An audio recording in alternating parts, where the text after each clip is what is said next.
The Shanghai Cooperation Organization summit in Astana. What was on the agenda and what was accomplished? Hello, I'm Anand Naidu and this is The Heat.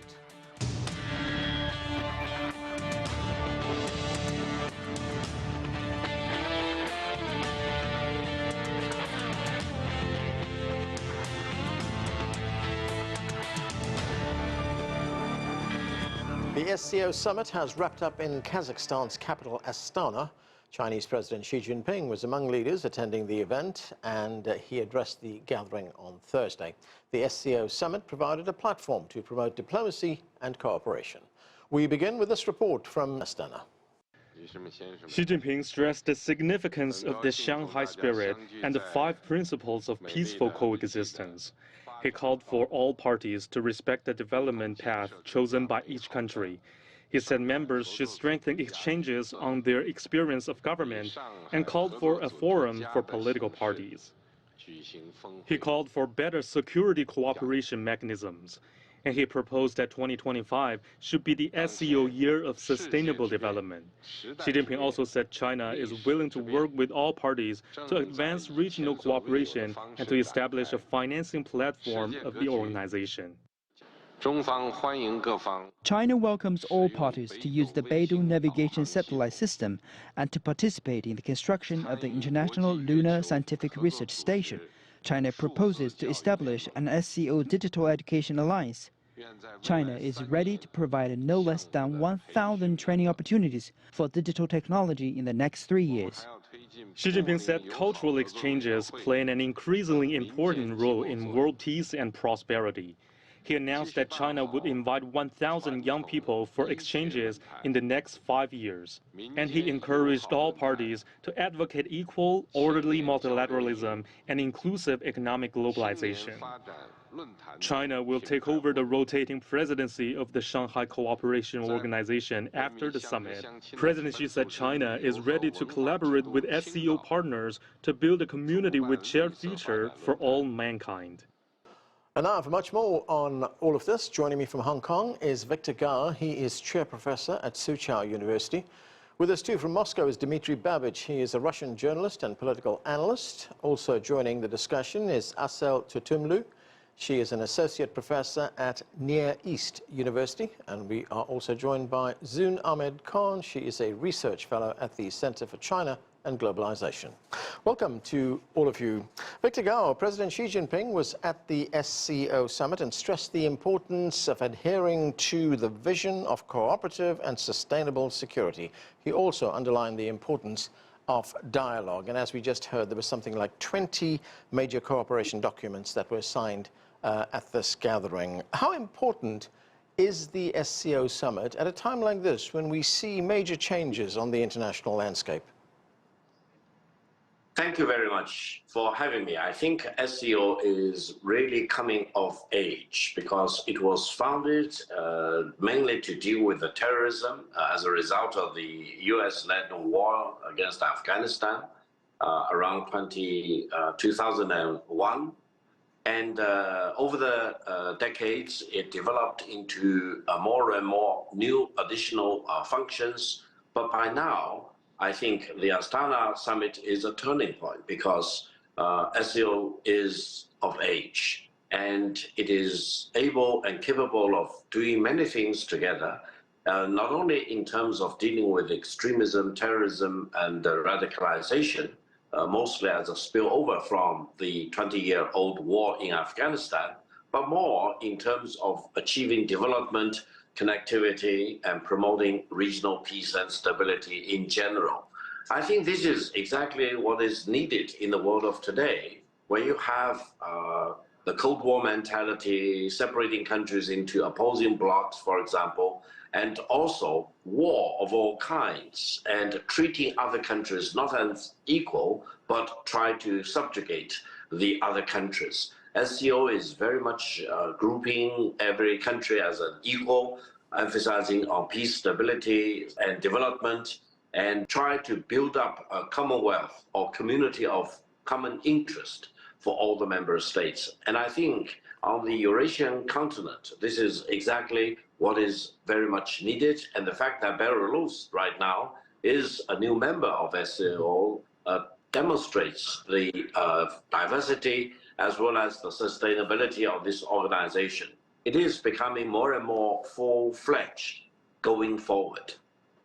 Dmitry Babich, the SCO summit, it's a major gathering of leaders, and one of the key issues that was discussed was greater economic engagement. Now, Russia is a member. Russia was at the summit. President Putin was there. How important is the SCO for Russia? How does Moscow view it? Well, let me remind you that originally SCO was not supposed to be in any way politicized. It was supposed to be an organization of cooperation. Let me remind you that the first summits of the members of that organization, they took place before 2001, when the organization was created formally. I think the first summit was in 1997. These summits took place in Shanghai, but also in Central Asian capitals, I think in Moscow too. So originally SCO was all about peaceful cooperation. We didn't want any confrontation with the West or with the East, with anyone. Unfortunately, as Victor Gao rightly noted, 2001 was one of the alarm clocks, one of the alarms that kind of made us think about, securing our development from outside political influences. Also, the war in Yugoslavia in 1999, I would add that to the same basket. And now, obviously, when the United States imposes sanctions on Russia, on China, on many other countries, it's time for us to de-dollarize our economic exchanges and to look for alternative ways of international development. In that sense, I would mention the New Development Bank. I would mention a few other financial organizations which were created in the framework of BRICS and to a lesser extent of SCO. And now even Western investors are showing interest in some of these banks and financial organizations. So I think what's going on in Russia, and I live in Russia, is amazing, because despite the sanctions imposed on us by the West, we didn't see any particular changes in our lifestyles. Somehow it turned out that in Eurasia we have enough partners, we have a huge number of partners who can replace the West. Via these partner countries, we can receive the needed technologies, the needed goods from the West, and of course from these countries too. Right. So in that sense, SCO was a huge success. Yeah. Assel, great to have you with us. Welcome to the show. Now, President Xi's visit to the SCO summit also includes a state visit to Kazakhstan. President Xi said China and Kazakhstan are companions on the path to modernization, and President Xi wants to see two-way trade between the two countries doubling. How important is this economic relationship for Kazakhstan, and how extensive is it? Well, for Kazakhstan, I think the support of China and the continuous investment that comes from China as part of the Belt and Road Initiative has been proven to be a surviving tactic. And that's because with the sanctions in the north and the real kind of instability that is happening in the Middle East right now, for Kazakhstan, finding alternative routes and transportation routes is really transit routes particularly, is really important. And China has been consistently going forward and trying to establish these connections throughout the years. So obviously for Kazakhstan, a doubling of trade means a huge benefit for the economy, but also Kazakhstan is vying to establish the position itself as a transit country, not only in terms of the north and south trade, but also in terms of the east-west and west-east. And in that, China has been really instrumental, particularly in railway connections, in automobile routes, and overall in pipelines. Zoon, great to see you. Now, the organization continues to expand. Iran joined last year, and as Victor told us a moment ago, Belarus is now a full member of the SCO. From an economic and trade point of view, how important is this growing international organization? Thank you, Anand, for having me. And really, I mean, what we are witnessing right now is a very historic summit of the SCO. It's also the first time, we see the expansion of a 10th member and an entirely European country as a complete member of the SCO. I would say that, of course, as the other speakers have also pointed out, that the SCO's initial primordial premise has always been safety, security, and that is a prerequisite for development, trade, connectivity. We saw that a lot of the bilateral meetings that took place a day prior to the summit itself were also about energy, transportation, corridors, infrastructure projects, and opening, avenues for better trade. So I would say that, of course, the expansion to Belarus is, number one, very significant also because Belarus, like Kazakhstan, is a very important country when it comes to Eurasian connectivity, playing the role of a transit route for goods. And it is also a country that has a lot of goods itself to contribute and wishes to have more access to the SCO market. Of course, if we also talk about, in 2017, the inclusion of Pakistan and India, and then also Iran, that is another expansion southwards. And as was mentioned by our Kazakh panelists, north-south connectivity is important to Kazakhstan and Central Asian countries and also the original 6 members. Yeah. But it is also very important to a country like Pakistan and Iran. So I would say this expansion is opening the opportunities of much needed connectivity, economic avenues, the conversations on a day-to-day basis, especially when we also look at the 20+ documents that have been signed, have a lot to do with expanding trade and economic opportunities. And of course, also talking about, which maybe we can come to later in the panel, about non-traditional security threats and how we can collectively address them. So we are opening more opportunities to the SCO as a region with this expansion. Victor, President Xi Jinping also talked about a more substantive, a more dynamic relationship with Kazakhstan. How important is this relationship for China, especially in the context of China's growing relationships with the region, with Central Asia? Well, from the Chinese perspective, Kazakhstan is a very big country, very important country.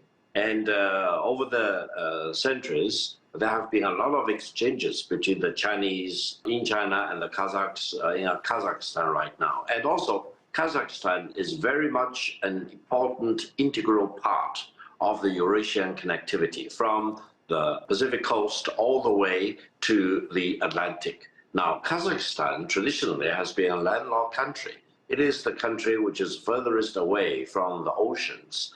However, now that Kazakhstan has been built into this Eurasian connectivity, Kazakhstan has become a very important hub in terms of the east-west, west-east, north-south connectivities of all kinds. And I think this not only has brought real benefits for the economic development in Kazakhstan, but has also enabled and accelerated the east-west connectivity, because this Eurasian connectivity over the land for China and many other Eurasian countries is becoming more and more important because recently we see the conflicts in the Red Sea area, for example, the bombing by the Houthis against the shipping in the Red Sea, which is very much disrupted and becoming such of a detriment to a normal maritime commerce. Now, with this over-the-land continental Eurasian connectivity, it has proven that it is not only an alternative route of transportation, it can also bring the neighboring areas throughout this huge Eurasian connectivity into higher level of economic development. And this is exactly what China is doing. This is not for geopolitical purposes. This is mostly for economic and trading purposes. Dmitry, Belarus is now a member of the organization of the SCO, and as we just heard, it's the 10th member state in the organization. What does SCO membership mean for Belarus? For Belarus, it means more security, it means more trade, It means more international relations. You know, the West has been trying to isolate Belarus since President Lukashenko came to power in 1994. There were constantly new and new sanctions imposed on that country. Sometimes sanctions were eased when the West hoped to use Belarus against Russia. Mr. Lukashenko sometimes toyed with the West, but the West was perennially hostile to Lukashenko personally and to the regime in Belarus.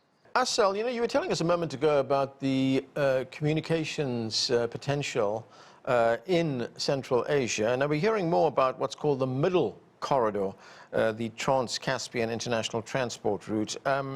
What are the plans for Kazakhstan, and what will it mean for greater economic engagement with China? I think the Middle Corridor is, again, a very important project for Kazakhstan, and not only for Kazakhstan, but Central Asia in general.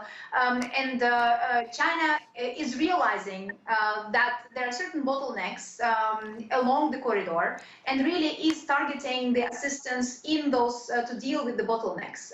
So, for example, with the help of Chinese capital and Chinese involvement, Kazakhstan has expanded the border crossings and actually created the third checkpoint in Dostik. And then when we move further throughout Kazakhstan, we can see that there is another bottleneck at the Caspian Sea, at the ports, which Kazakhstan is now dealing with. Particularly, our ports are with the receding levels of the Caspian Sea need dredging, and China is very much interested in assisting that. There are also some problems with the connectivity, as we have talked about. For example, to get to Port of Kuryk, the railway is 90 kilometers short, for example, and so there has to be an additional railway built particularly towards the Kuryk port, which is also on the agenda. As well as the same thing goes for Georgia and the electrification of Georgian ports, which China is assisting. So I think this particular targeted involvement in certain railway chains is really important, and it's not only valid for Kazakhstan. We can see that China proposed to have an alternative railway as well through Kyrgyzstan and Uzbekistan towards the Caspian Sea, which will be indeed built. It will be an additional benefit for the region in general, because again, as I said, we have these infrastructural delays in Kazakhstan. Zoon, Pakistan is a member of the SCO, and at a time when Pakistan is facing major challenges, especially when it comes to debt, and it's trying to diversify its economy, trying to move into the digital age. In fact, we heard Pakistan's leaders talk about the country becoming a digital hub. So looking at all that, what are some of the biggest benefits for Pakistan in being a member of the organization? You know, for Pakistan, the SCO summit itself right now is making major headlines. We as a country, especially as a very young country with, as you mentioned, you know, economic challenges, also the security challenges that come with over 4 decades of war just next door, and also the aspirations of connecting better with the region resonate deeply with the SCO mandate. I'll also quickly mention that for Pakistan, you know, serving as a key hub for Central Asian, landlocked Central Asian countries through Pakistan towards Middle Eastern and East African markets has been a vision that we've had for decades prior to the Belt and Road in the late 90s, in the late decades of the previous century even. So for Pakistan, really the SCO is a very important platform for our domestic economic aspirations, to have better access to the regional markets. We definitely would like to not only diversify our economies, we would also like to be better connected in terms of what can we do to modernize, what kind of technology transfer can happen within the region. We are one of the many countries that have spoken against moralistic and you know, imposing of some developed countries, democrats versus, you know, less developed countries. And the SCOs is a very equitable, it's a very, you know, it's a very friendly platform. It's a platform where everyone is treated with respect and with equality. So because of that also, we do have expectations. That said, you know, it was just a month back that the Prime Minister of Pakistan was also in China. Yeah. And there too, you know, the mention of technological AI trainings, especially agriculture, modernizing the agriculture. The SCO has also been very integral in helping Pakistan when it came to the climate crisis we were facing. So really for Pakistan, the SCO is a central platform, and it is actually, it's also important to mention here that in this region, in the South Asian region actually, there isn't a functional platform. So the SCO is the core regional mechanism for Pakistan. So it is important the Pakistani Prime Minister has made proposals. We are very proactive in the Secretariat as well. We seek the SCO's, facilitation, the SCO's impact really, to be able to modernize as an economy and to be able to address in a holistic way the security economic challenges that we face. Victor, as we just heard there, the Shanghai Cooperation Organization is a significant group of developing countries, and I'm wondering how much potential that offers member states to increase trade among themselves and also to strengthen their economic relationships. Well, I think if you look at the composition of the members of the SCO, then you will see that many of these countries are landlocked in Central Asia.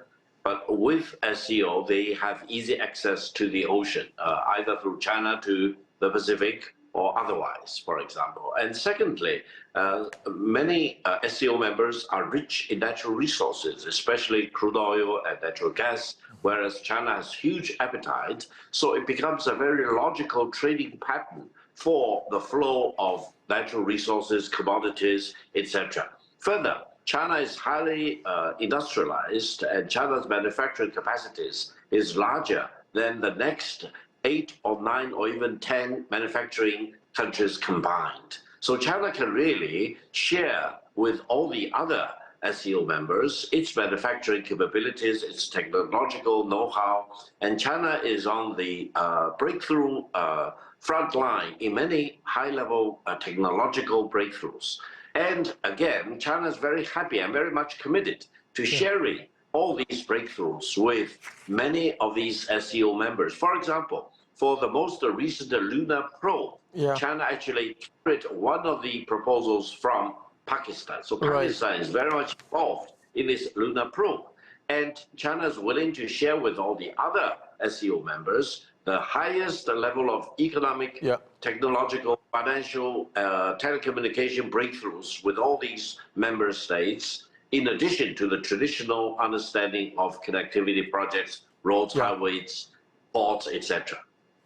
Dmitry, I've just got a little bit of time left, but I want to address that issue and get your view on something that Victor raised a moment ago, and that is ensuring secure energy supplies. Now, Russia, of course, is one of the world's major energy producers, and looking at its membership in the SCO, do you see its market for energy expand in the organization? Certainly. You said developing countries. Well, it's a very complicated picture. When we say developing countries now, usually people mean the so-called third world, poverty, underdevelopment. But this is not exactly true about SCO, because Kazakhstan, Belarus, they are former republics of the Soviet Union. No one called the Soviet Union a developing country. Believe me, in Kazakhstan, for example, they have one of the best electronic governments in the world. And in Belarus, they have really real European culture and a very, very highly developed agriculture. So there are lots of things that we can share. And you are absolutely right, energy is one of them. I think now when Europe unilaterally refused to use Russian oil and gas, we're looking for new markets. And of course, new markets are SCO members. Or Russia can just send its oil and gas to the pipelines connecting Central Asia with Europe via the Caspian Sea. Before these pipelines were viewed by Russia as competitors, because we had our own projects, the North Stream, the South Stream. Both of them were basically dismantled by Europe, first bureaucratically, and later there was even an explosion of the North Stream. So, of course, SCO is a way for Russia to export its energy, to make its energy marketable in all of Eurasia, including Europe. Okay. So Kazakhstan, like most countries in the world, is also facing the challenges of climate change. Now, we know that China has made massive progress in the transition to green energy. It's developed green technologies, which it uses and is exporting as well. What sort of cooperation do you expect between the two countries in this particular area? Well, there are two things. So China is now investing in green energy production, both in terms of factories, for example. We know that car companies such as Chery and Shanghai are actually coming into the Kazakhstani market to set up the factories, but also it's updating the infrastructure, existing infrastructure in oil, coal and gas, but also building the wind farms, for example, in Janatas, and hydropower plants, as well as the solar power plants. And especially in solar, Chinese technology has been proven to be relatively sophisticated. And so for Central Asia, not only for Kazakhstan, but for Uzbekistan as well, such cooperation is really important. So there is indeed a kind of an exchange that will be happening. China will continue to import fossil fuels from Central Asia, but then also assist in transitioning to the new energy sectors and more modernized production. Yeah, Victor, one final point. China takes over the rotating presidency of the SCO for 2024-2025. I've only got 20 seconds. What's ahead? Well, it's after 7 years, China will become the chairman again, and I think China will really deal with this chairmanship with greater earnest, greater sincerity, and greater commitment to share all its high technology breakthroughs with the SCO members. It will make SCO more substantive during the Chinese chairmanship in the coming year. That is where we are going to have to leave it. Thanks to all of you for being with us. And that is it for this edition of The Heat. I'm Anand Naidu in Washington, D.C.